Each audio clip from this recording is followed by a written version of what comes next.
Goeiemôre liewe matrikulant 2020. Ek is Marie Grawe, 'n jarelange matriekonderwyser en dit is my aangenaam om jou in ons Volksskool se graad 12 aanlyn klaskamer vir Afrikaans huistaal te verwelkom.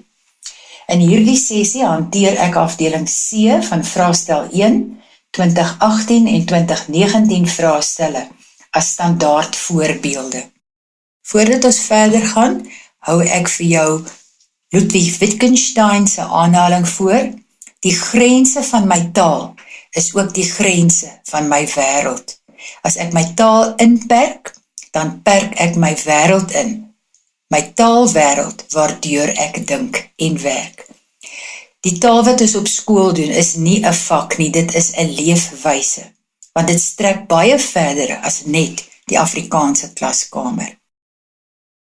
Baie leerders vra tereg, waarom moet ek taal leer, ek is dan nou Afrikaans? Daar's net een rede. Grammatika is nie maklik nie.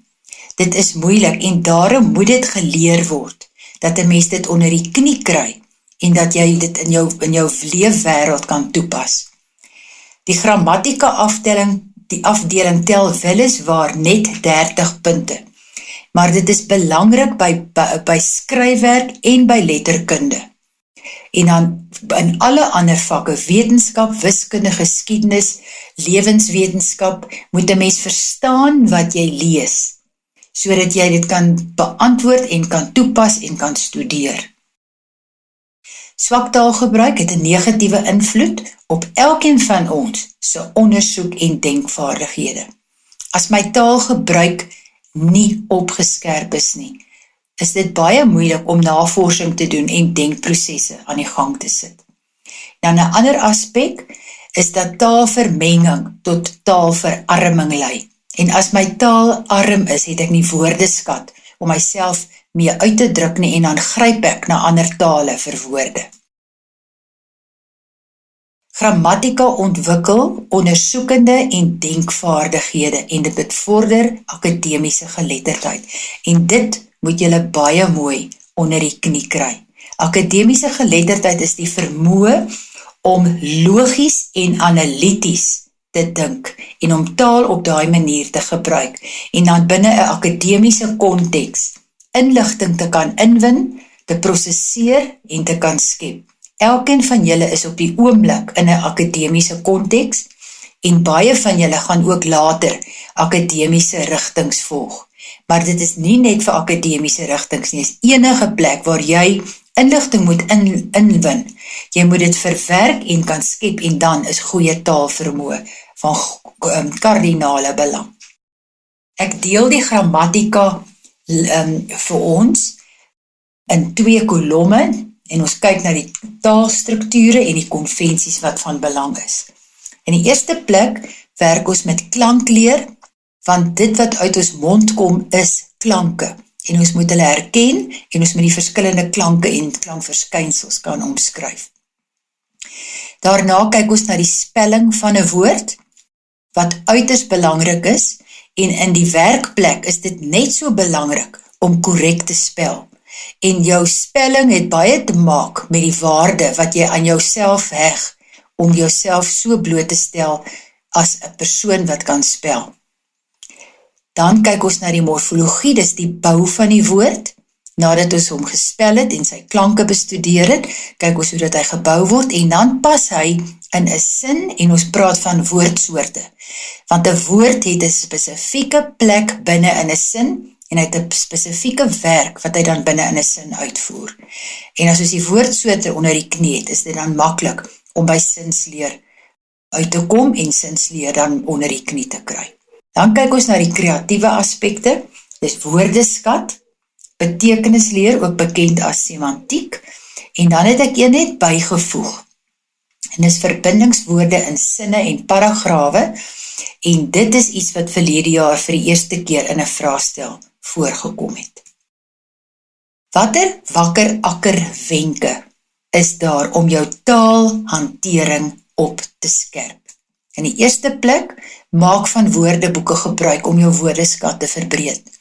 Moet nie terughou om 'n woord na te slaan as jy nie weet wat sy betekenis is nie, of as jy nie weet hoe om hom te spel nie. Kies vir jou 'n koerantartikel of meer om taalaspekte in te oefen. En jy kan ou vraestelle ook gebruik en van die rekenaar aftrek om jou taalgevoeligheid te oefen. Jy kry dit by www.gov en dan gaan soek jy Past Matric Exam Papers. En die belangrikheid is dat jy net een taalafdeling per keer moet bestudeer. Moenie sommer net inval en met alles wil voortploeter nie. Kies 'n afdeling, kry hom onder die knie en dan kies jy weer 'n volgende taalafdeling. Ons vergelyk vandag 3 matriekvraestelle en ek gaan hulle eers tegnies benader, voordat ons na die inhoud kyk en hoe taalvrae beantwoord. Die 3 vraestelle wat ek gekies het, is Februarie, Maart 2018, November 2018, November 2019 en dan kyk ons uit die aard van die saak na vraag 3, 4 en 5.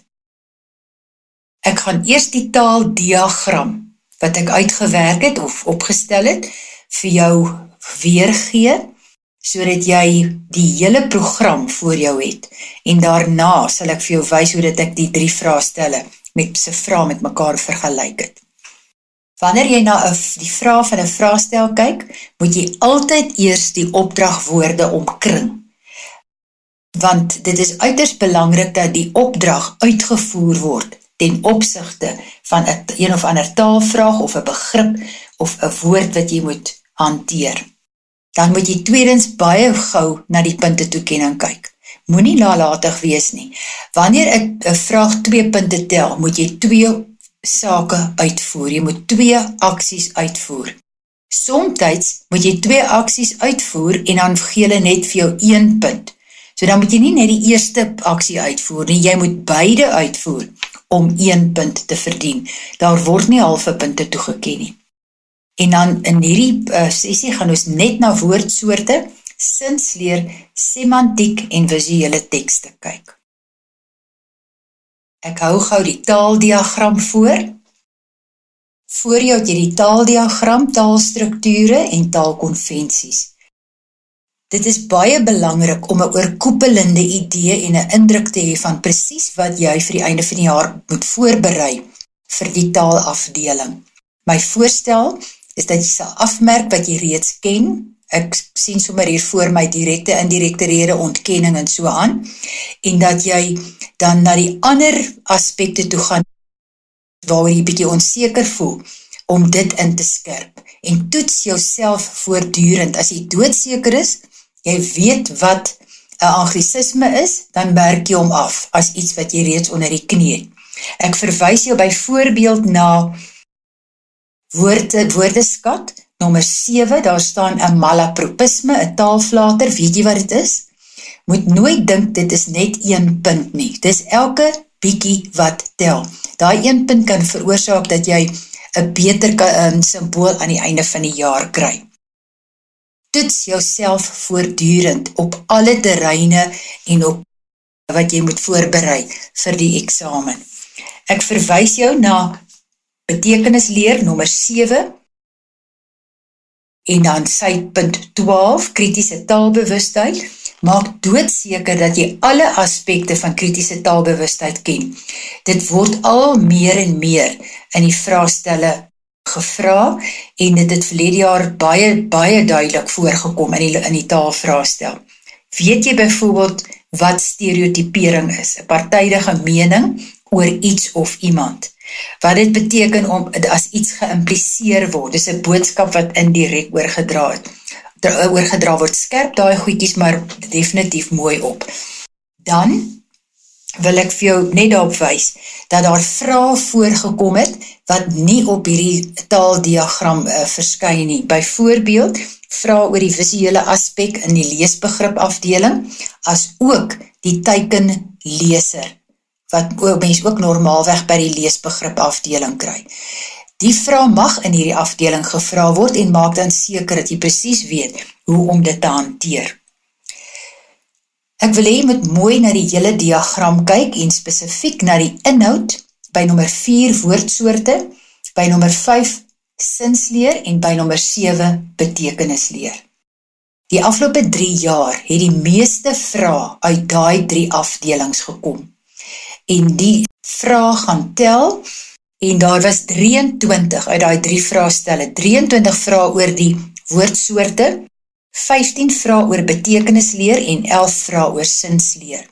Dit is heeltemal logies, want hulle het die meeste inhoud om onder die knie te kry. Maak doodseker dat jy daai afdelings dan baie goed ken. Goed, ons kyk dan na die 3 vraestelle. In die eerste plek, Februarie, Maart 2018, as jou oog sommer so vinnig oor die skerm gaan, dan sien jy hoeveel rooi inskrywings daar is, dit is woordsoorte, die blou is sinsleer, en die groen is betekenisleer. En die meeste vrae is aan daardie afdelings afgestaan. Dit sê nie dat jy nie die ander aspekte baie goed moet ken nie, want daar is heel wat ander vragies wat ook gevra is. Goed, kyk gou by 3.8 links onder, geïmpliseerde betekenis wat gevra word en gemotiveer moet word, en by 4.10 en selfs ook by 4.6. Daai vraag is 3 keer gevra.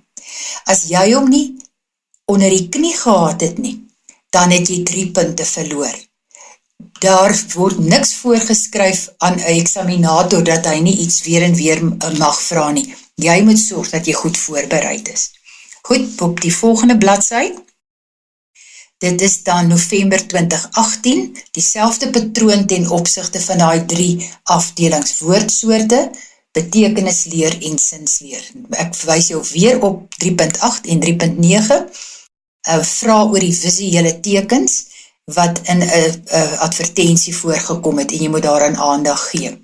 Goed, en dan die laaste een, kyk vir my na 3.8, daar word die teikenleser onder die loep geneem, en dan by 5.7, die verbindingswoorde. Jy sal onthou aan die begin, het ek gesê, dit is die eerste keer gevra, met ander woorde, 2 punte is daaraan toegeken, jy moet doodseker maak, dat jy dit onder die knie het.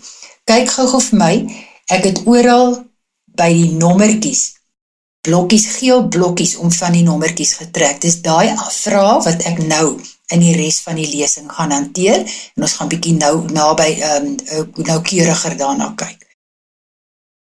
Dit bring ons dan by die eerste vraestel waarna ons gaan kyk, Februarie, Maart 2018, en dis gebaseer op 'n advertensie. In beide gevalle het ek die werkwoorde of die opdragwoorde blou ingekleur, en dan die aspek wat hanteer moet word, het ek dan onderstreep. Gebruik die onvoltooide teenwoordige deelwoord van sukkel in jou eie sin, en jy moet weet, 'n onvoltooide teenwoordige deelwoord word of deur en de of deur de gevorm, so jy moet die regte een kies, want dis 'n onvoltooide teenwoordige deelwoord, so sukkel sal dan sukkelende word. Jy moet 2 aksies uitvoer, jy moet die regte vorm van sukkel gee, en dan moet jy dit in 'n verduidelikende sin gebruik, en dan moet jy mooi hoor, jy kry net 1 punt daarvoor. Dit moet dus korrek wees, volledig gedoen word, anders jy kry nie 'n halfpunt as jy net die woord sukkelende neerskryf nie. In die tweede geval moet jy 'n mening lig, en jy moet jou antwoord motiveer, daar kry jy 2 punte. Nou in die eerste plek, dink jy moet die dink jy antwoord, so dis ja, jy moet ja neerskryf. As hulle vir jou vra, is jy van mening dat, dan skryf jy ja, ek is van mening dat. Jy moet die opdrag presies uitvoer. En dan die tweede aspek is motiveer jou antwoord. Na aanleiding van die vraag, dink jy dat die woorde lees, presteer en leer in hierdie advertensie gepas is. Leesvermoë, leer en prestasie is die sleutel as jy beter wil presteer. Goed, wanneer 'n mens by 'n spotprent kom, dis gewoonlik die vraag 4 van die afdeling C, moet jy eers baie mooi kyk na wat alles in die spotprent is. Die raampie regs onder is die spotprenttekenaar of die verteller se raampie, hy gee idee. In hierdie geval was daar 'n koerantartikel, snoepies maak Suid-Afrikaanse kinders al vetter, en dan word die spotprent daarop gebaseer. Tweespraakborrels, dis waarvan 'n mens praat. Daar is allerlei visuele aspekte waarna jy moet oplet, waaroor vir jou gevra kan word. Sommige van die vrae hoort gewoonlik by die leesbegripteks, maar dit kan ook hier gevra word. Hier sal daar meer aandag gegee word aan die woorde, byvoorbeeld. Goed, die eerste vraag is jy moet ietsie skryf. Skryf die bywoordelike bepaling van wyse en by vraag 4 moet jy iets uitbrei. Brei die onderwerp in die spraakborrel met 'n byvoeglike bepaling uit. Ek het hierdie twee juis gekies om vir jou te wys. 'n bepaling, bywoordelike bepaling en 'n byvoeglike bepaling het nie 'n gesegde of 'n werkwoord in nie. Die antwoord by 4.4 sal dus wees, skryf die bywoordelike bepaling van wyse in spraakborrel 2 neer en die antwoord is dan vinnig. En die antwoord by 4.5 is my arme kind. Jy moet die onderwerp met 'n byvoeglike bepaling uitbrei. My arme kind, en sommer om vir die wat dit nie kan onthou nie, arme kind word die byvoeglike naamwoord attributief gebruik, as dit my arme kind, my kind is arm, dan is dit predikatief gebruik, is arm na die koppelwerkwoord. Hier het ons 'n strokie, mens lees hom gewoonlik ook deur, hier is 2 karakters met 'n klein seentjie daarby, en die pa en die ma praat, en die seentjie en sy ma het 'n woordewisseling oor die spelery van bofpa. Goed, wat impliseer? Daai impliseer is dan juis 'n betekenisleer vraagie. Wat impliseer die woordjies, seentjie se woorde in die raampie? 2, daar is nie meer sin in die wêreld nie. Wat impliseer dit? Hy verstaan nie die veranderinge wat plaasvind nie. Hy voel onseker, verward oor verwikkelinge. En dan by 4.9, gebruik het in raampie 6 as 'n oorganklike werkwoord. Nou, oorganklike werkwoord impliseer dat daar 'n onderwerp en 'n voorwerp is. Die werkwoord word die koppel tussen die twee. Die antwoord is, ek het mos 2 hande, ek het mos 2 hande, of ek het 10 tone, 'n liefdevolle, of ek het 'n liefdevolle pa en 'n ma. By die 5de vraag, dis gewoonlik 'n advertensie wat vir jou aangebied word, in hierdie geval met goeie vetkoek kan 'n mens die winter verslaan. Die opdrag is, verander die bestaande lidwoord in paragraaf 1 na 'n aanwysende voornaamwoord. Wanneer dit by innerlike versterking kom, is ek 'n man van, nie 'n man van fiteriasies nie. Daai dit by reël 1 is 'n onbepaalde voornaamwoord. Nou moet jy hom 'n aanwysende voornaamwoord maak en jy sê wanneer die dit word dan 'n die met 'n akkie daarby. Gebruik die afgeleide werkwoord van stilus in paragraaf 2 in 'n sin. Goed, jy het 2 opdragte. Jy moet stilus verander na 'n afgeleide werkwoord toe en jy moet 'n sin dan konstrueer daarna. So dis 2 opdragte wat jy het, maar jy kry net 1 punt, jy kry nie 'n halfpunt daarvoor nie. Die chef stileer sy geregte vir die tydskriffoto's. Met ander woorde, hy pak dit mooi uit, laat dit baie netjies en mooi lyk. Brei uit, brei die onderstreepte sin in paragraaf 7 deur middel van 'n bywoordsin uit. Wat moet 'n bywoordelike bysin hê? Hy moet 'n gesegde hê. Hy moet 'n werkwoordgedeelte in hê. Goed, en die antwoord, ek wat nou koeksisters bak, is gek na eet. Die wat nou koeksisters bak, is dan die uitbreiding op is gek na. Goed, dan kom ons by die November vraestel. Ons is by die tweede vraestel, November 2018. Vraag 3 se advertensie wys op Checkers Hypermark se kosse en someroes wat hulle adverteer. Die eerste vraag is dan nou, waarom gee die adverteerder voorkeur aan regmerkies in reël 13 tot 17? Met ander woorde, jy moet ook op visuele tekens reageer in hierdie vraag. En dan by 3.9, dink jy die stervorm, wat ook 'n visuele teken is, regs onder die advertensie ondersteun die slagspreuk. Gee 'n rede vir jou antwoord en die slagspreuk is smaakliker, makliker. Goed, met ander woorde, daar moet op die teks en op die visuele tekens gereageer word. By die regmerkies plaas vars belofte, 100% gewaarborg, vrugte, groente, gebak, suiwel en vleis. Waarom gee die adverteerder voorkeur hieraan? Daar's een van twee moontlikhede. Die regmerkies suggereer dat die produkte goed, reg, vars, korrek is, asof dit nou gepluk is.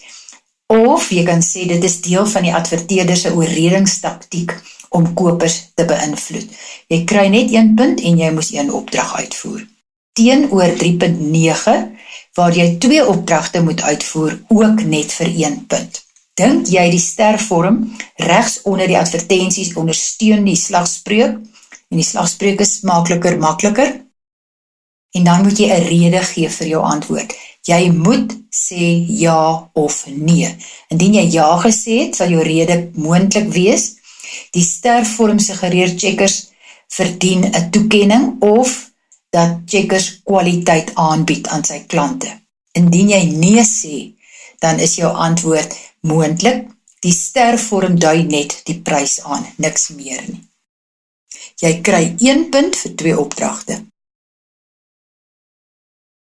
Dan kom ons by 'n strokiesprent en hier het jy 2 karakters dwars deur en dit is Mama Taxi en die eerste vraag, 4.1, is 'n woordsoortvraag. Benoem die onderstreepte werkwoord in rampie 1 volledig. Ek lees rampie 1 vir jou. Het jy onlangs 'n boek gelees?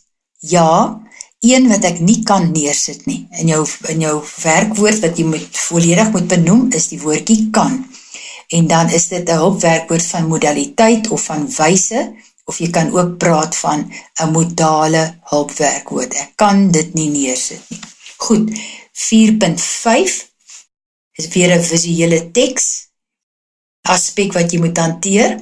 Ondersteun die visuele voorstelling in rampie 7, die onderstreepte sin. Met ander woorde, jy moet nou die inhoud, die woordinhoud en die visuele teks moet jy by mekaar uitbring. Motiveer jou antwoord. 2 opdragte, 1 punt. Die seentjie sê, ai toggie, wie sal my help? Stadig, die lig is rooi. En sy oë is waawyd groot, daar strepe om sy kop, sy tong hang uit en hy lyk baie gespanne. Jou antwoord is dus, hier sal nie 'n nee wees nie. Jou antwoord is dus ja, die visuele voorstelling ondersteun die teks, en jou rede, die groot oopgesperde oë, gerekte oë, uithangende tong dui op skok, ontsteltenis vir Mama Taxi se roekelose bestuurswyse. Dan nog 'n vraagie oor die strokiesprent, 4.6, verbind die verkeersman se onderstreepte sinne in rampie 10 om 'n veelvoudige sin te vorm. 'n Veelvoudige sin beteken hy het 2 dele wat gelyk is aan mekaar. Goed, ons kyk na rampie 10. Jou regter flikkerlig is aan, jy draai links. Wat is fout? Jy hoef net tot by die jy draai links te antwoord. Goed, daar's 'n paar moontlikhede. Ek het die antwoorde vir jou onderstreep. Jou regter flikkerig is aan, komma, maar. Voor 'n want en 'n maar altyd 'n komma, maar nie voor omdat nie, net voor want en maar. Die tweede moontlikheid is, jy kan 'n voegwoord gebruik. Jou regter flikkerlig is aan en jy draai links. Of, jou regter flikkerlig is aan, komma, punt, dan kom daar nie 'n voegwoord daarna nie, jy draai links en die woordorde bly dieselfde. Die laaste een, jou regter flikkerlig is aan, komma, jy draai links. Jy kan 'n maar invoeg of 'n en, of jy kan net 2 leestekens, komma, punt en 'n komma invoeg. Dan is daar nog 2 moontlikhede. Jy draai links, komma, maar jou flikkerlig is aan. Jy draai links en jou flikkerlig is aan. Daai maar moet net uit. Het ek fout? Goed, ons kyk na die volgende een. En die onderwerp hier is raampie 12. Gebruik die onderstreepte woord in raampie 12 as 'n afgeleide werkwoord in 'n verduidelikende sin. My kop is nie lekker nie. Lae bloeddruk, ek is op pad om iets stouts te koop. Ek verlekker, lekker is nie lekker wees, ensovoorts. Ek verlekker my nie in haar swaar kry nie, of ek verlekker my oor die mooi uitsig. Hy het 'n negatiewe of 'n positiewe betekenis. Dit is dan die konnotatiewe betekenis wat jy daar sou kon gebruik in die eerste sin en die denotatiewe betekenis in die tweede sin. Dit bring ons dan by vraag 5 van die November 2018 vraestel. En dit is gebaseer op die artikel suiker, dubbelpunt, dis wat dit aan jou doen, verduideliking. Skryf een woord uit paragraaf 1 en een uit paragraaf 2 neer, wat direk met dit in die titel verband hou. Dit is met ander woorde 2 aksies wat jy moet uitvoer. Jy moet 2 woorde soek wat dieselfde is, wat dieselfde betekenis het as dit in die titel. So die eerste woord in die eerste paragraaf, tweede woord in die tweede paragraaf. Dit is duidelik soetgoed. Jy moet minder soetgoed eet en suiker, vir ons is dit 'n verloklike lekkerte. Dit was eintlik 'n ou maklike vraagie. 5.6 Gebruik die verlede deelwoord van vra in 'n verduidelikende sin. Jy moet weet dat 'n swak verlede deelwoord 'n DE of 'n TE as 'n uitgang kry. En dan moet jy daarby, dan 'n sin maak. En vir die 2 aksies kry jy net 1 punt. Hy het die gevraagde teiken met sy matriekpunte bereik. En dit is nie nodig om die selfe betekenis as die paragraaf te hê nie. Paragraaf 5 sê Piet Smit vra of jy presies. Daai vraag kan jy nou op 'n ander manier interpreteer. Goed, dan kom ons by nog 'n vraag uit hierdie gedeelte, vraag 5.8. Brei die vetgedrukte sin in paragraaf 6 uit met 'n byvoeglike bysin. Skryf die sin met die uitbreiding neer. Jy kan dit ook vergelyk met vroeëre 4.4 en 4.5, waar daar bywoordelike en byvoeglike bepalings gevra is. Goed, 'n bywoordelike bysin dui dadelik daarop aan dat dit 'n bysin is en dat jy 'n gesegde gedeelte of 'n werkwoord dan moet hê. Jy moet die sin uitbrei en dan net alles neerskryf. Dit is net een aksie, maar jy weet die bywoordelike bysin volg na 'n gesegde. En die sin wat van toepassing is in die laaste paragraaf, die laaste sin. Jou gesondheid is belangriker as 'n oomblikse lekkerte op jou lippe. Jou gesondheid is belangriker. Dit is dan jou werkwoordgedeelte en dit moet jy dan nou uitbrei, daai is. En er is nou 'n paar moontlikhede. Jou gesondheid is, en dan jou bywoordelike bysin, in die tyd waarin ons leef, en die leef is jou werkwoord, is belangriker as 'n oomblikse lekkerte op jou lippe. Soos ons almal weet, belangriker as 'n oomblikse lekkerte. Wanneer jy oefen, jou gesondheid is, wanneer jy oefen, belangriker as 'n oomblikse lekkerte op jou lippe. Jou gesondheid is, soos jy kan dink, belangriker as 'n oomblikse lekkerte op jou lippe. En in die laaste een, jou gesondheid is, mits jy reg eet, belangriker as 'n oomblikse lekkerte op jou lippe. En dan die laaste moontlikheid, jy kan die bywoordelike bysin aan die begin van die sin gebruik. Aangesien jy slim is jou gesondheid belangriker as 'n oomblikse lekkerte op jou lippe, en die sinsorde verander dan. Dan kom ons by 3.3 van November, die laaste enetjie, laaste vraestel, en dit is weer 'n advertensie. Afrikaanse klasse, 'n verandering. Herskryf reël 5 en 6 in die aanvoegende wyse. En julle sal onthou waar ons oor die taaldiagram gepraat het, vir julle gewys waar die aanvoegende wyse by die sinsleer is. en die intensie van die aanvoegende wyse is onsekerheid, 'n wens of 'n waarskynlikheid wat uitgedruk moet word. Hier is dus moontlikhede. Die twee sinne waarna jy ons verwys is ons interaktiewe lesse vir gemaklik klaskameronderrig. Jy moet hom nou in die aanvoegende wyse skryf. Mag ons interaktiewe lesse tog die klaskameronderrig vergemaklik? Dis 'n wens. En dan 'n moontlikheid. Ons interaktiewe lesse mag dalk of moontlik of miskien ons klaskameronderrig vergemaklik. Goed, en die tweede vraagie is 3.5. Skryf die oorredende taal wat in reëls 9 tot 11 voorkom neer. In reëls 9 tot 11 staan daar, ons sistematiese benadering is as die top leermetode in Afrika aangewys. Jy moet dus die oorredende gedeelte neerskryf en dit sal wees die top leermetode in Afrika. 3.8, dis 'n langer vraagie.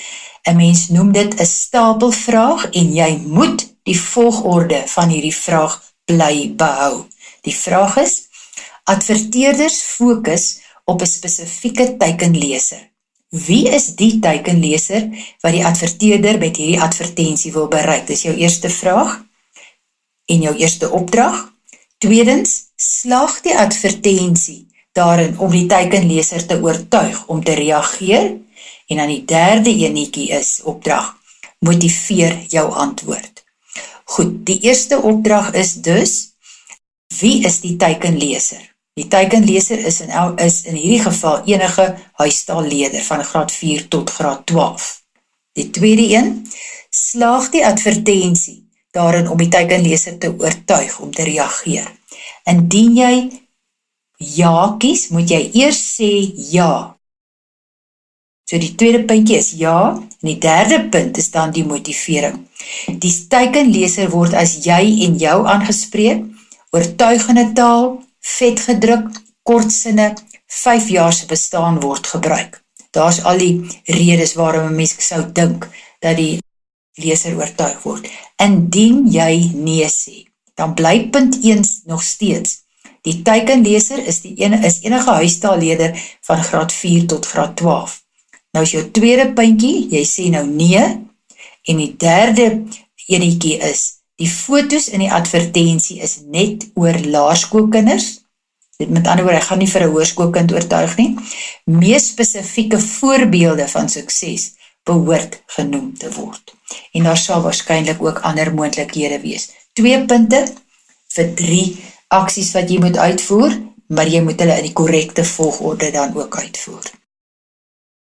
Goed, 4.4, dit is 'n strokiesprent van Jerome. En die eerste vraag wat hier gevra word, verbind die onderstreepte sinne in rampie 3 en 4 met die voegwoord omdat. Dis die eerste opdrag wat jy het. Watter betekenisfunksie het die voegwoord in hierdie saamgestelde sin? Goed, rampie 3 en 4. Ek lees dit vir julle. Rawie, jy klink anders. En hy hoor oor die telefoon. Ek het my oorlogshelm opgesit, Jerome. Dit laat jou stem echo. Ag, skoort. Goed, wat ons kyk weer, wat is die opdrag? Verbind die onderstreepte sinne, jy klink anders, en dan, dit laat jou stem echo, met die voegwoord omdat. Watter betekenisfunksie het die voegwoord in hierdie saamgestelde sin? Goed, 'n moontlike antwoord is, Rawie, jy klink anders, omdat dit jou stem laat echo. Die woordorde verander dan nou, omdat dit jou stem laat echo. En die omdat is 'n redegewende voegwoord. 4.7. Hoe word die seuns in rampie 7 gestereotipeer? Rampie 7 sê, seuns gee 'n ma altyd grys hare. Daai woordjie altyd is dus die woord wat die stereotipering sal uitlig. Die seuns word gestereotipeer want die ma impliseer dat alle seuns hulle maas grys hare gee. En let sommer op die afkappings S by maas, want daar is nie nog 'n lettergreep nie en jy kry 'n afkappings S na 'n beklemtoonde A. Goed, 4.8. Vorm 'n selfstandige naamwoord van die onderstreepte werkwoord in raampie 8 deur middel van klinkerwisseling. Jy gaan baie beslis in 'n vraag stel, 'n vraag kry hoe dat jy een woordsoort na 'n ander woordsoort moet verander. En jy moet leer hoe om dit te doen. En nou sê hulle ook vir jou deur middel van klinkerwisseling. 2 aksies, jy moet bitter mooi lees. Vorm 'n selfstandige naamwoord van die onderstreepte werkwoord in raampie 8 deur middel van klinkerwisseling. Jy moet 2 aksies uitoefen. Jy moet die selfstandige naamwoord na 'n werkwoord verander. En die tweede aspek is jy moet die klinker verander. En nou moet julle baie mooi onthou, daar's bykans in elke vraagstel 'n vraag waar een woordsoort na 'n ander woordsoort verander moet word. Sorg dat jy dit kan doen. Soek 'n klompie voorbeelde waar jy dit kan doen en dan doen jy dit. Goed, die woord is genot. Genot is 'n selfstandige naamwoord. En dan 5.3 en dit handel oor die artikel met goeie vetkoek kan 'n mens die winter verslaan. Miskien goeie nuus vir die tyd waarin ons nou ingaan en dit is winter. Verander die onderstreepte sin in paragraaf 2 van gevoelstaal na neutrale taal. Dit is ook in kolom 7 van ons taaldiagram betekenis leer. Goed, paragraaf 2. In die geval van 'n vierpotige dier, begin ek by sy snoet en eindig by sy sterkste punt. As dit by voedsel kom, is kieskeurigheid nie deel van my woordeskat nie. 5.3, ek verorber alles. Dit is met ander woorde gevoelstaal om iets te verorber, om met groot geweld te begin eet. Nou moet jy dit neutraal maak. Die neutrale antwoord sal wees, ek eet alles. Daar's geen gevoele nie. Goed, die tweede een is 5.4. Gee die meervoud van die onderstreepte woord in paragraaf 3. Die woord is eet ding en dan is die antwoord eet goed.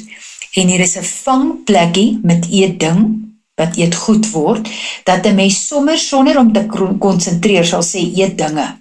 En is nie eet dinge nie, dit is eet goed. Om die lesing af te sluit, het ons sommer 'n vinnige oefening na aanleiding van die taaldiagram. Wie's hy? Adam Small is een van julle voorgeskrewe gedigte in matriek. Ons kyk sommer gou hoe lyk die taal in die gedig na aanleiding van die taaldiagram. Wie's hy? Die poet. Julle het so baie bek oor die poet, maar wie's hy? Is hy regtig soos julle dink die ou met die pen en die ink wat in sy studie sit en bounce dink? Nee, julle is mistaken. Nie hy nie, maar julle is die poets. Julle wat in die straat inloop en die gladde bek verkoop, maar die dinge sien en soma daar God teen hulle roep. Goed, 'n ongelooflike gedig uit sê Shibboleth van Adam Small. Ek haal 'n voorbeeld aan, die voorbeelde, die eerste een, streektaal soos Engelse woorde, dit kom in kolom 5 van die taaldiagram voor, betekenis leer, en dit waar Engelse woorde byvoorbeeld in die streek gebruik word. Streekstaal kom voor in die kolom betekenis leer, en die streekstaal wat hier ter sprake is dat Engelse woorde onder andere in die gedigte gebruik word of in die spreektaal gebruik word. Die poet en mistaken en poets en ja, lyk my dit is alles. En dan voornaamwoorde julle en jy, dit is ook al streektaal gebruike. Assimilasie, rarig in plaas van regtig, Moerie, die ou Moerie pen met die pen, en die ink, en dan ook in die straat, en die gladde bek verkoop, en die gladde bek verkoop. Goed, idiomatiese taal is 'n pragtige uitdrukking, baie bek oor die poet en met gladde bek verkoop. En dan verkorting van woorde, maar wie is hy, in plaas van maar wie is hy, en dit kry ook, daar's nog enetjie, in die laaste versdeel, en summa da God dien hulle roep, daar in plaas van daar, of die gewone gebruik is daar. Oortollige voorsetsel gebruik, julle wat in die straat inloop, in plaas, of die standaard gebruik sou wees, julle wat in die straat loop. Goed, en dan die laaste een, oorronding en ontronding, soes in plaas van soos, verkoop in plaas van verkoop, en summa in plaas van sommaar. Hiermee eindig ons dan die taalleerlesing. Sterkte aan elke matrikulant.